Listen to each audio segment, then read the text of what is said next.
The invitation arrived on a rainy Tuesday morning, heavy cream paper, pressed with gold letters that shimmered under the kitchen light. Marcus Hill stared at it longer than he expected to. Westbridge High School 25-year reunion. His fingers tightened around the edge of the card, memories rising like ghosts he had tried for years to bury. He almost laughed, almost threw it away. But something inside him whispered, "Go, not for them, for yourself."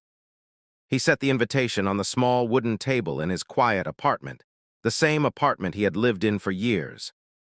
The same building where he once worked nights, scrubbing floors and emptying trash bins while everyone else slept. Outside, rain tapped gently on the window.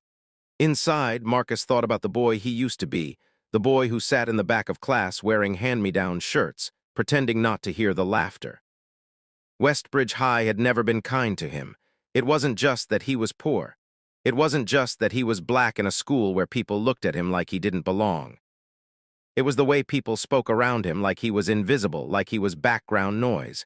Teachers forgot his name. Students joked about his clothes. Sometimes they'd hold their noses when he walked past like poverty had a smell. One afternoon during senior year, their teacher asked the class to share their future plans. Kids stood up confidently. One wanted to be a surgeon.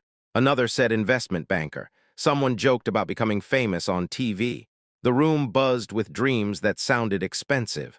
When Marcus stood up, his heart pounded. He didn't want to speak, but something pushed him forward. "I want to own businesses one day," he said quietly. For a second, there was silence. Then the laughter started. Loud, sharp, cruel laughter that bounced off classroom walls.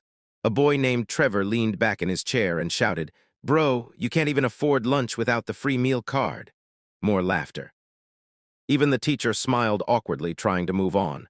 Marcus sat down, staring at his desk, his ears ringing.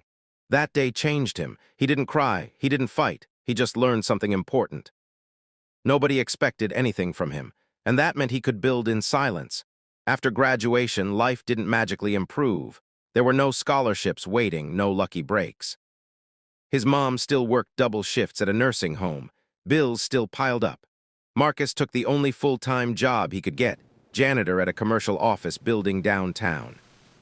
The first night he wore oversized gloves and pushed a squeaky mop down long marble hallways, he told himself something simple. This isn't forever. This is just the beginning. Days turned into months, months into years. Marcus cleaned bathrooms, emptied trash, polished floors until his reflection stared back at him like someone else. People walked past without looking. Executives discussed million-dollar deals while he vacuumed under their chairs. Secretaries complained about overtime while he worked until 2 a.m. Nobody saw him, but Marcus saw everything. He listened carefully to conversations about real estate, investments, loans. He picked old magazines from trash bins and read them during breaks. He spent nights in the library studying business books, teaching himself words he couldn't pronounce at first. He made notes in cheap notebooks, drawing diagrams of how companies made money, how buildings were financed, how ownership worked.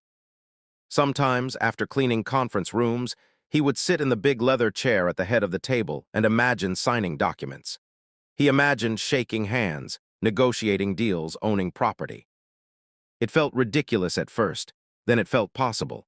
At 25, after years of saving every extra dollar, Marcus had $5,000. It wasn't much, but it was everything to him. He didn't buy a car, didn't buy new clothes. He invested carefully. He made mistakes, lost money, learned lessons. Slowly, painfully slowly, his savings grew. He built relationships, too. Quiet conversations with small investors who noticed his curiosity. Friendly chats with maintenance contractors who knew property values. Late-night talks with an accountant who explained taxes. Marcus never pretended to be rich or important. He just asked questions and listened. Years later, the building he worked in began to struggle. Poor management, rising debt, empty offices. Owners talked about selling. Employees worried about losing jobs. Marcus saw an opening. He reached out to the investors he trusted, shared numbers he had studied for years, and proposed a deal. At first, they laughed, not cruelly, just in disbelief. A janitor talking about buying a building sounded like a joke, but Marcus showed them spreadsheets, projections, plans.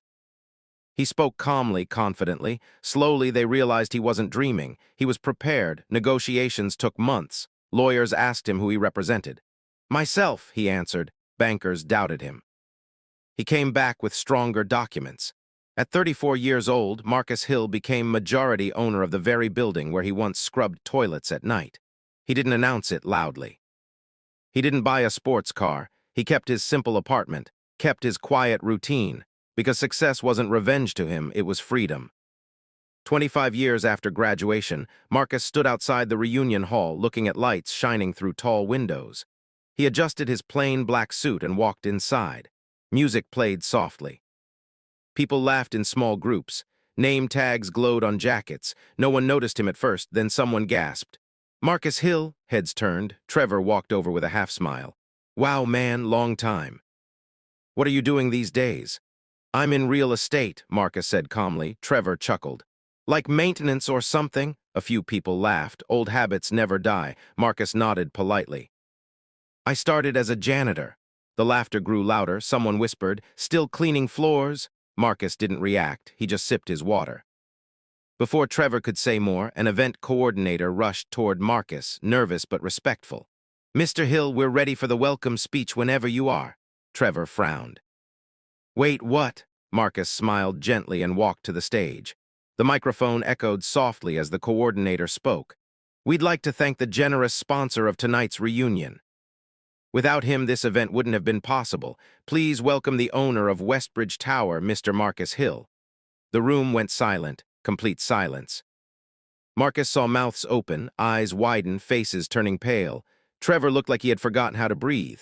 Marcus stood at the podium, heart calm. He looked at people who once laughed at him and felt no anger, just clarity. I used to clean this ballroom at night, he began softly. Murmurs spread. I would mop the floors after events like this. Sometimes I'd sit in those chairs after everyone left and imagine what it felt like to belong here. People listened carefully now. Back then, most people didn't see me. But invisibility taught me something powerful. When nobody expects anything from you, you're free to build quietly. He paused, letting words settle. I learned business while taking out trash. I studied investments between shifts, and I realized something important. Never let someone else's limited imagination define your future. The room stayed silent. I'm grateful for every lesson this school gave me, even the painful ones, because they made me stronger. He raised his glass, to growth, to humility, and to never underestimating anyone. Applause started slowly, then grew into a standing ovation, not because he owned a building, because he carried success with grace. After the speech, Trevor approached him awkwardly. You should have told us, he said. Marcus smiled. You never asked. There was no anger in his voice, just truth. Before leaving, Marcus made one more announcement. He created a scholarship fund for underprivileged students at Westbridge High, covering full tuition for those who showed determination. Gasps filled the room again. The same boy they mocked was now opening doors for others. Later that night, the ballroom emptied. Staff started cleaning. Marcus stayed behind, walking slowly across polished floors he once scrubbed on his knees. He touched a table and remembered nights of exhaustion, hunger, doubt. He remembered promises he made to himself in silence. Outside, cool air wrapped around him. His phone buzzed with a message about another property deal approved. Marcus looked back at the building glowing behind him and smiled. They had laughed at the janitor. They had pitied the quiet poor kid.